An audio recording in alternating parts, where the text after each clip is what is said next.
예, 안녕하세요. 대수학 1, 드디어 마지막 수업이죠. 15주차 실로 이론의 응용에 대해서 알아보도록 하겠습니다.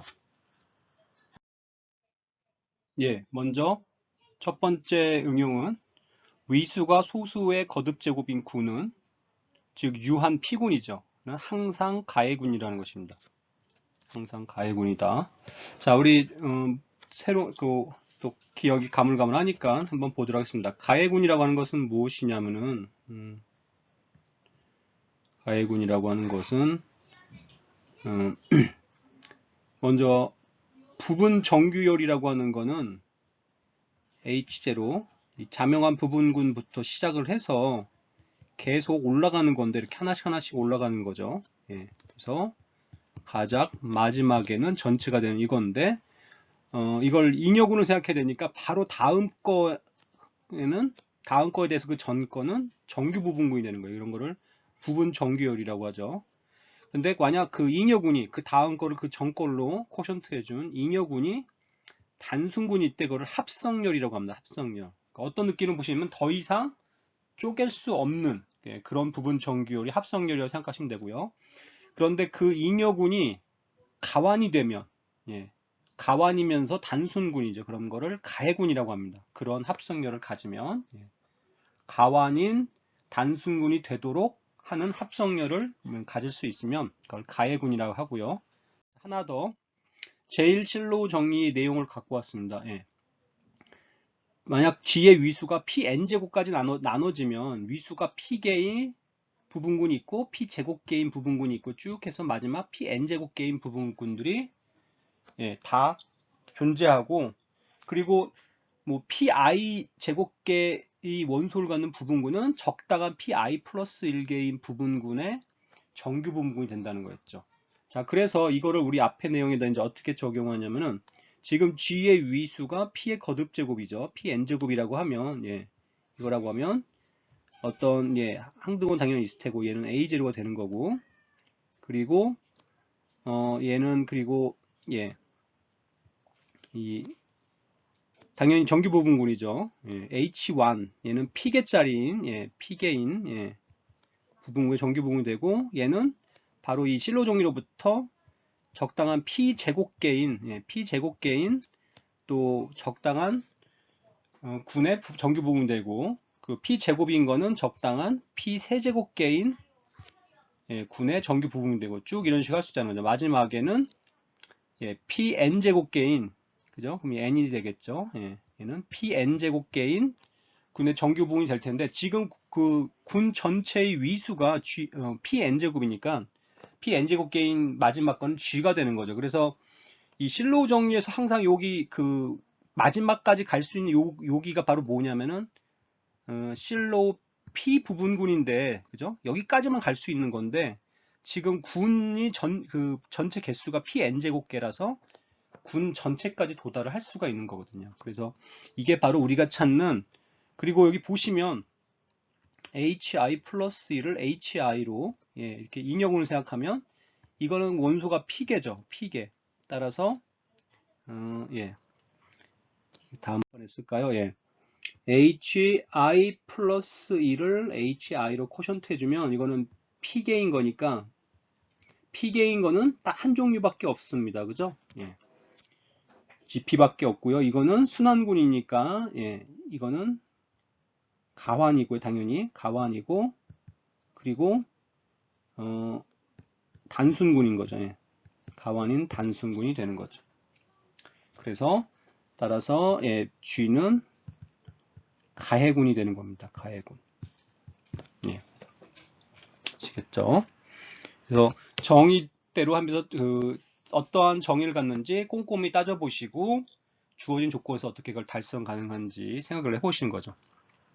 자, 그 다음에 또 이 실로우 정리의 응용을 한번 볼 텐데요. 이제 이번에는 뉴 방정식이라고 하는 클래시피케이션이라고 하는 건데, 우리 36절 실로 정리할 때, 자, 군이 유한그룹이고요. X라는 집합이 유한 G 집합인 경우에, 그러면은 전체 X의 개수가 어떻게 쪼개지면 궤도들로 쪼개졌는데 하나짜리인 궤도들을 다 모아준 걸 XG라고 하는 거죠. 그러니까 군에 있는 어떤 원소가 작용을 해도 가만히 있는 애들. 그것들 모아준 게 XG고요. 그 다음에는 좀 움직이는 애들. 여긴 다 이게 다 2 이상인 애들이거든요. 예. 2개 이상인 그 움직이는 그런 궤도들을 모아놓은 걸 GXI라 표시했죠.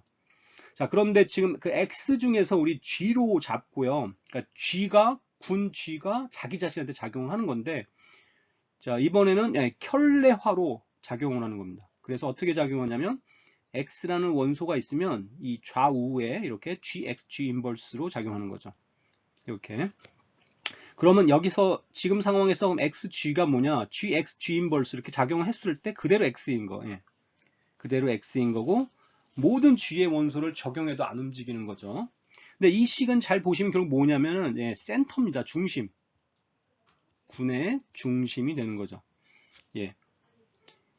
그래서 군의 중심의 개수를 센터라는 표현이 있으니까 C라고 하고, 각 궤도들 GXI 개수도 NI라고 놓으면 위에 이 식이 어떻게 바뀌냐면 전체 군의 개수는 센터의 개수랑 각 그 2개 이상인 궤도들의 개수들의 합을 표시한다는 거고, 이 NI들은 궤도들의 개수인데 궤도들의 개수는 군의 개수의 약수라고 했어요. 나눈다고 했고요. 그리고 한 가지 더 2 이상인 겁니다. 예.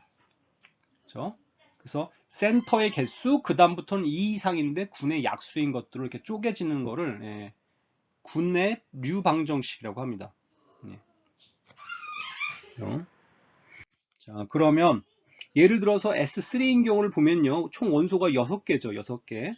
거기서 우리 센터는 항등원밖에 없다는 거, 로제로밖에 없다는 거는 우리 앞에서 했고요.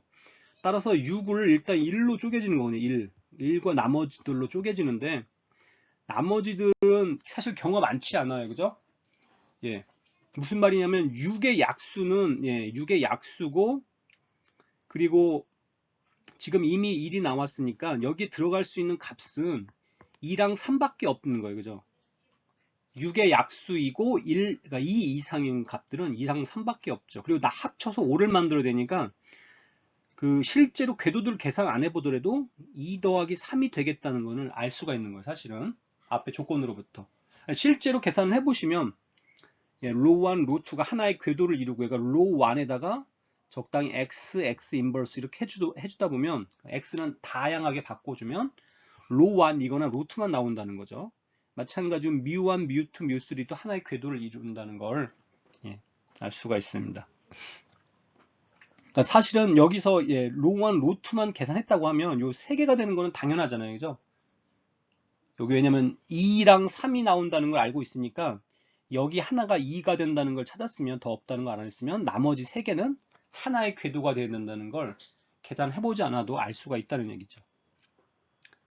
자, 하나 또 알 수 있는 어떤 결과는 유한하고 자명하지 않은 P군의 중심은 자명하지 않다. P군, 유한한, 그리고 자명하지 않은 P군. 그러니까 무슨 얘기냐면 그 군의 개수가 P의 n제곱개인데 n은 최소한 1 이상은 된다는 얘기죠. 이런 경우면 그 중심은 한 개는 안 된다는 거예요. 그죠? 이거는 뭐 굉장히 간단한데 증명은 앞에서 봤던 이 클래스 이퀘이션 U 방정식을 써보면 지금 여기는 Pn제곱개고 얘네들도 보면 Pn제곱의 약수니까 P의 거듭제곱 꼴인데 얘네들 최소한 2 이상은 된다고 그랬으니까 P의 적당히 네모제곱 정도 될 거란 말이죠. 이런 식으로. 그럼 양변을 P로 나눠줘 버리면 어떻게 되냐면 C가 P의 배수 C 역시 된다는 걸 알 수 있고, 그런데 C는 최소한 1 이상이잖아요. 그죠? C가 1 이상이니까 알 수 있는 거는 C가 P의 배수니까 P 이상이고, 따라서 2 이상, 즉 자명하지 않다는 걸 알 수가 있습니다. 그죠?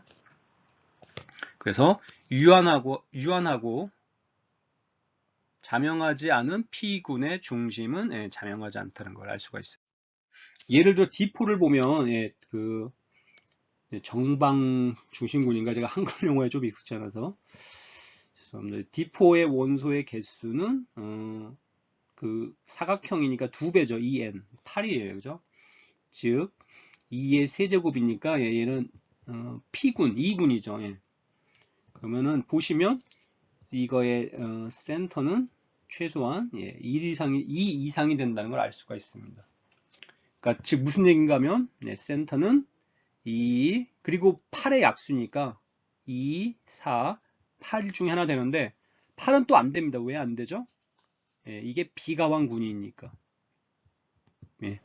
센터가 전체가 돼버린다는 얘기는 가완군일 때만 해당되는 얘기죠. 그러니까 2나 4라는 걸 알 수가 있어요. 그러니까 단순하게 이 결과만 보더라도 그러니까 센터를 계산하려면 많은 계산을 해야 되잖아요. 그죠? 그런데 이 방금 결과를 이용하면 일단 2개거나 4개겠구나 4개겠거니 하는 거를 바로 알 수 있다는 거죠. 자, 좀 더 결과들을 알기 위해서 보조 정리를 하나 보도록 하겠습니다. 자, H와 K가 둘 다 정규 부분군이고요. 그 교집합이 자명한 부분군이고 그 조인이 뭐라고 했죠? H와 K로 생성되는 부분군이었을 겁니다. 부분군. 다른 말로 하자면 H와 K를 포함하는 최소의 부분군. 그게 G라는 거죠. 그렇게 되면 G는 이 H와 K의 직접 곱과 동형이 된다는 거예요. 그렇죠? H와 K의 직접 곱과 동형이 된다. 그러니까 구조가 완전히 이제 분해가 되는 거죠. 첫 번째 이제 우리가 알아야 될 사실은 이걸 증명하기 위해서 이 결합이죠. H와 K의 결합은 둘 다 지금 정규 부분군이라서 HK가 된다는 거예요. 단순히 HK. 이거 정의가 뭐였죠? H와 K인데 H는 H에서 K는 K에서 가져와서 그냥 곱한 애들. 그러니까 모양을 알 수가 있고요. 두 번째로 H와 K에 있는 애들은 교환법칙 성립한다는 거예요. 교환법칙이. 자, 이건 왜 그러냐면 연습 문제도 나왔던 건데 어떻게 보시면 되냐면 하나를 넘겨주면 H는 K를 옮겨주면 KH, K 인버스 이렇게 쓸 수가 있는데 그죠? 우리가 보여야 될 식은 아니 죄송합니다. 이렇게 하지 말고 두 개를 다 넘겨서 그러니까 HK와 KH가 같다는 거는 뭐랑 동치냐면 저걸 이항해 주면요. HK H를 먼저 이항하고 K를 이항해 주면 얘가 항등으로 된다는 보이는 건 같잖아요. 그죠? 근데 이건 왜 그러냐면은 왜 그러냐면 HK, H 인버스, K 인버스는 자, 다음 같이 두 가지 방법으로 묶어 주는데 이렇게 묶어 주면 뭔가 이상하다. 여기가 이상하네요. 그죠? 여기 H 인버스. 자, 이거는 K에 있는 좌우에 켤레화를 해준 건데 K가 정규 부분구니까 얘는 다시 K에 들어가거든요. 얘도 다시 K에 들어가고 따라서 K의 원소도 되고 얘는 또 묶는 걸 다음같이 다르게 묶어주는 거죠. K, H 인버스, K 인버스 이렇게 묶어주면 이번에는 이거는 H에 있는 원소를 켤레화를 해준 거니까 H의 원소가 돼서 이건 또 H에 들어있는 거죠. 즉 이 원소는 H에 들어있고 K에도 들어있는 거니까 H 교집합 K에 들어있게 되기 때문에 항등원이 되는 거죠. 그래서 증명이 가능하고요. 즉 H에 있는 원소와 K에 있는 원소는 교환 법칙이 성립한다. 자, 그래서 최종적으로 이 동형을 보여주기 위해서 동형 사상 파이를 잡아주는데 H 프로덕트 H 곱 K에서 G로 가는 함수를 단순하게 H, K를 H 곱하기 K로 보내주는 거예요. 그럼 이게 일단 전사는 당연히 된다. 그죠? 전사는. 왜냐면 이거는 HK가 그 결합이고 결합이 전체가 되는 상황이니까 여기 보시면 이거는 전사는 당연하고요. 그 다음에 그리고 먼저 준동형 사상인 걸 사실 먼저 보여야 되죠. 이 파이가 H 프로덕트 K에서 G로 가는 건데 H, K가 HK로 가는 거죠. 이게 과연 준동형 사상이겠는가 이걸 보여야 되니까 어떤 걸 해야 되냐면 파이에 H1, K1, H2, K2 이걸 보낸 거랑 각각 보낸 거에 곱이 같냐. 제가 늘 말씀드리지만은 이 강의 중에는 그 책에 있는 모범 답안식으로 적어드리지 않습니다. 예, 왜냐하면 모범 답안은 책을 보는 게 더 좋거든요. 예, 책에 더 꼼꼼하고 더 예, 제대로 형식을 갖춰 써 있고, 저는 어떻게 그런 증명으로 접근하는지 조금은 이 연습하듯이 보여드리는 거고요. 자, 어쨌든 우리가 보여야 될 식은 이거죠. 네, 준동형 사상이니까. 그럼 먼저 좌변을 계산을 해볼게요. 그러면 먼저 좌변을 다시 한번 쓰겠습니다. 이렇게 쓰고 그 안에 걸 먼저 계산하면 H1, H2, 예, K1, K2 성분끼리, 그죠? 첫 번째 성분끼리 곱하고 두 번째 성분끼리 곱하죠. 그리고 위에 정의를 보시면 H1, H2, K1, K2 이렇게 되죠. 자, 그런데 자, 우변을 보시면 예, 이거는 H1, K1, H2, K2 예, 이렇게 되죠. 그래서 분명히 달라 보여요. 그죠? 달라 보이는데 우리 앞에서 어떻게 했냐면은 H에 있는 원소와 K에 있는 원소는 교환법칙 성립한다고 그랬거든요. 그래서 두 개를 바꿔주면 이 가운데 두 개를 바꿔줘 버리면 아주 간단히 예, 증명이 가능한 겁니다.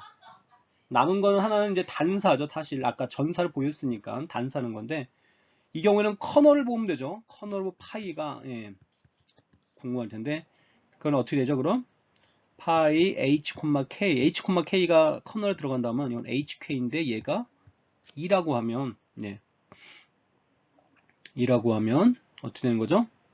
그러면 h는 k 인버스가 되는 건데 얘는 h에도 원소도 되고 여기를 보시면 k의 원소도 되는 거니까 따라서 h 또는 k 인버스는 둘 다 2가 되는 거죠. 따라서 k 인버스가 2라는 얘기는 둘 다 2니까 예, 커널 오브 파이는 예, 2,2가 되는 겁니다. 그죠? 예. 그래서 단사하는 거죠. 단사.